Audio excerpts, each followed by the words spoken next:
How'd that feel to not just score 68, but get everybody into the game and give those backups some reps too? It's definitely great. I mean, those guys work their tails off just like everyone else. So we can go out and do our job like that and give them an opportunity to play. It's special. So, yeah.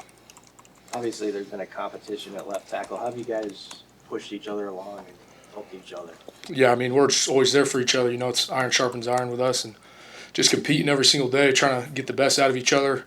You know, help each other out when we're watching film or we're out doing indie or just kind of things like that. We always want the best out of each other and just daily competition. And so, yeah, it's great that we got that competition there. Where have you grown the most, you think, year over year as a tackle?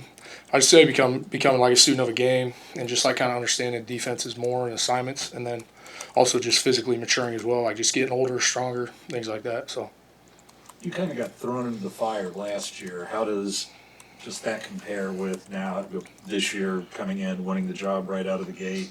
yeah, I mean, I was prepared last year to step in and do it. Obviously, I was younger last year and more physically mature now, but I mean, just through my preparation last year and being able to fall back on the older guys, I feel like I was ready to step in and do that. And then just going into this year, just another year of development and just studying the game, getting better at technique, just building a bond with the guys on the O-line. So just feel like another year under my belt's just helped me a lot. What was the off season like for you? Because you missed the spring, right? For the Yeah. Just a lot of rehab and just long days, especially with the shoulder early on. You know, you're just in that sling, just trying to get a little bit of more range of motion every single day. So it was a long process in the winter and then throughout the spring. And kind of towards the end of the spring, I was kind of able to ramp it up just in the weight room and running, things like that. And then just made big strides in the spring and summer as well. Just kind of getting back with the guys in the summer and then now back in the fall, fully back. So, yeah. What message did you tell yourself because you knew it was going to be competitive, just to get on the field? What did you tell yourself every day as you're rehabbing? I mean, just kind of trusted what the trainers told me and the plan they had for me. I mean, they do an unbelievable job. So just going in every day and working, just trying to improve. And, you know, if you have like a slow day in rehab or you may have great days in rehab, it's just constantly trying to improve every single day, not getting too high or too low in the rehab process, just kind of trusting it because, I mean, our trainers do a hell of a job and they know what they're doing. So, how much did you miss just practicing? Yeah, I didn't realize how much I missed it until I guess that first spring ball practice when they kind of ran out and practiced. I was like, dang, like just not practicing, you know, in the weight room lifting. Kind of missed being out there with the guys. So yeah.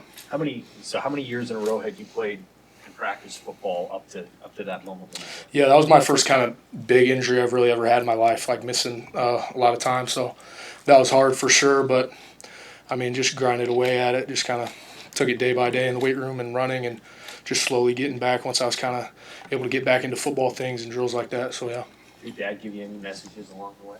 Yeah, I mean, he's always there for me. He does a great job with that, so really appreciative of him for that.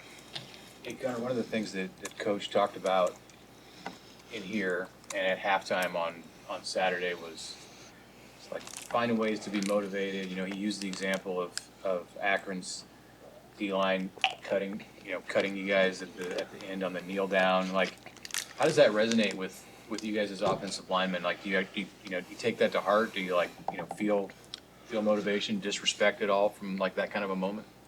I mean, that's what, they're coached to do in that moment or just what they decided to do. And, as an O-line, we just kind of got to move forward and do our job and just, we can't get too emotionally driven in what we're doing. We just got to be goal-driven and mission-driven in what we do. So, I mean, yeah, things are going to happen in the game that might be, out of the ordinary you weren't expecting, but, you can't be emotionally driven. You just got to go after the mission. Did you see his, that message, like, working in impacting the way that the team, not just the starters, but everybody played in the last 30 minutes? Oh, yeah, for sure. I mean, we definitely got after it in the second half, so, yeah.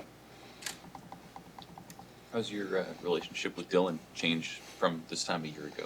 It's been great. I mean, we all do a great job just spending time with each other, not only whether it's in the facility, studying film or just practicing, things like that, but also spending time outside of the facility. Dylan's a great quarterback, leader, friend, everything. I mean, so appreciative of that guy. He does a great job, so extremely thankful for him. How do you see his knowledge of football showing up when he's making checks and protections and things with you guys? Yes, he has an extreme knowledge of the game and just sees, everything from the quarterback position. He really can help us out, making protection calls for us, maybe we can't see it, or so. He does an unbelievable job, and we all have full trust in him to help us go out there and execute.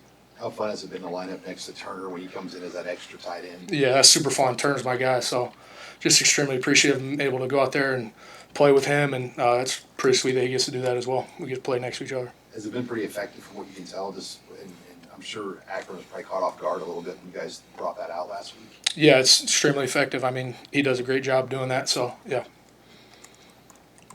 Yeah, I get to go to the game. I know Southeast opened when you guys were playing at Arrowhead. He couldn't make it to the Arrowhead game. They had a Thursday night game, Yeah, so yeah, yeah. so But did he he get was to- at the Akron game, yep.